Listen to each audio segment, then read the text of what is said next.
ನಾನೇ ರುಪ್ಸಾ ಸಂಘಟನೆ ಅಧಿಕೃತ ಅಧ್ಯಕ್ಷ ಎಂದು ಲೋಕೇಶ್ ತಾಳಿಕಟ್ಟೆ ಸ್ಪಷ್ಟನೆ ನೀಡಿದ್ದಾರೆ. ತುಮಕೂರಿನ ಪತ್ರಿಕಾ ಭವನದಲ್ಲಿ ಸುದ್ದಿಗೋಷ್ಠಿಯನ್ನುದ್ದೇಶಿಸಿ ಮಾತನಾಡಿದ ಅವರು, ಆಲನೂರು ಲೇಪಾಕ್ಷಿ ಅವರು ರುಪ್ಸಾ ಸಂಘಟನೆಗೆ ಸದಸ್ಯರೇ ಆಗಿಲ್ಲ, ಇನ್ನು ಅಧ್ಯಕ್ಷರಾಗಲು ಹೇಗೆ ಸಾಧ್ಯ? ಅವರು ನನ್ನ ಬಗ್ಗೆ ಮಾತನಾಡುತ್ತಿದ್ದಾರೆ. ನಾನು ಅವರ ಬಗ್ಗೆ ಮಾತನಾಡುವುದಿಲ್ಲ. ನನ್ನ ಗುರಿ ಏನಿದ್ದರೂ ಸುಮಾರು 5 ಲಕ್ಷ ಶಿಕ್ಷಕರ ಸಮಸ್ಯೆಗಳ ಬಗ್ಗೆ ಬಗೆಹರಿಸುವುದಾಗಿ ಎಂದರು. ರುಪ್ಸಾ ಕರ್ನಾಟಕದ ಅಧಿಕೃತ ಅಧ್ಯಕ್ಷ ಲೋಕೇಶ್ ಅನ್ನೋದನ್ನ ಹೈಕೋರ್ಟ್ ಪ್ರಸ್ತಾಪನೆ ಮಾಡಿದ್ದೆ. ಆಮೇಲೆ ಇವತ್ತು ಸುಪ್ರೀಂ ಕೋರ್ಟ್ ವರೆಗೂ ಅಧ್ಯಕ್ಷ ಯಾರು ಅಂತ ಹೇಳ್ಬಿಟ್ಟು ಇಡೀ ದೇಶಕ್ಕೆ ಗೊತ್ತಾಗಿದೆ. ಒಂದು. ಎರಡನೇದು, ನಿಮ್ಮ ಲೋಕಲಲ್ಲಿ ನಾನು ರುಪ್ಸಾ ಕರ್ನಾಟಕ ಅಂತ ಹೇಳ್ಕೊಂಡು ತಿರುಗಾಡ್ತಾರೆ ಅನ್ನೋದನ್ನ ನೀವು ವಿವಾದಗಳಿಗೆ ಇಟ್ಕೊಂಡಿದ್ದೀರ. ರುಪ್ಸಾ ಕರ್ನಾಟಕ ಕಳೆದ 4 ವರ್ಷದಿಂದ ಅಧ್ಯಕ್ಷನಾಗಿ ನಾನೇ ಇದ್ದೀನಿ. ಇದರಲ್ಲಿ ಯಾವುದೇ ಬದಲಾವಣೆ ಇಲ್ಲ.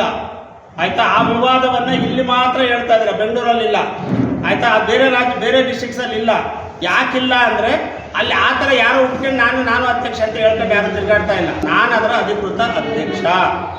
ಆಯ್ತಾ? ನಾನು ಅಧ್ಯಕ್ಷ ಅಂತೇಳಿ ಮೊನ್ನೆ ನೇಪಾಕ್ಷಿ ಅವರು ನಾನು ಅಧ್ಯಕ್ಷ ಅಂತ ಹೇಳ್ಕೊಂಡು ಒಂದು ಇದನ್ನ ದಾಖಲೆಯನ್ನು ಸೃಷ್ಟಿ ಮಾಡ್ಕೊಂಡು ತಿರುಗಾಡ್ತಾ ಇದ್ರು. ಸೊ ಅದ್ರ ವಿರುದ್ಧ ನಾವು ಕೋರ್ಟ್ಗೆ ಹಾಕಿದ್ವಿ.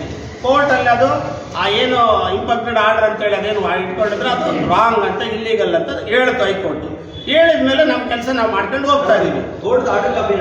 ಅಯ್ಯೋ ಸರ್, ಬೇಕಾದಷ್ಟು ಸರ್ ಈ ಸ್ಟೇಷನ್ಗೆ ಕೊಡೋದು ನಿಮ್ಮ ಗ್ರೂಪಲ್ಲಿ ಹಾಕ್ತೀವಿ ನಾವು. ಆಯ್ತಾ? ನಿಮ್ಮ ಗ್ರೂಪಲ್ಲಿ ಹಾಕ್ತೀವಿ. ಇಲ್ಲಿ 4-5 ಲಕ್ಷ ಜನ ಶಿಕ್ಷಕರು ಅಳ್ತಾ ಇದ್ದಾರೆ. ವ್ಯಕ್ತಿ ಒಬ್ಬ ಅಲ್ಲ. ನಾನು ಅದ್ರ ಬಗ್ಗೆ ಯೋಚನೆ ಮಾಡ್ತಾ ಇಲ್ಲ. ನೀವು ವ್ಯವಸ್ಥೆ ವಿರುದ್ಧವಲ್ಲ, ವ್ಯವಸ್ಥೆ ಪರ ಮಾತಾಡಿ. ಅಲ್ಲ ಸರ್, ಈಗ 4,80,000 ಜನ ಟೀಚರ್ಸ್ ಈಗ ಅಳ್ತಾ ಇದ್ದಾರೆ. ನಾನು ಆ ಸಮಸ್ಯೆಯನ್ನು ಅಷ್ಟೇ ಅಡ್ರೆಸ್ ಮಾಡ್ಬೇಕಾಗಿರೋದು. ಯಾರೋ ಒಬ್ಬ ಅಲ್ಲಿ ಬೊಗಳ್ತಿದಾರೆ ಅಂದ್ರೆ ಅವ್ರ ಸುದ್ದಿ ನಾವು ಹೋಗಲ್ಲ.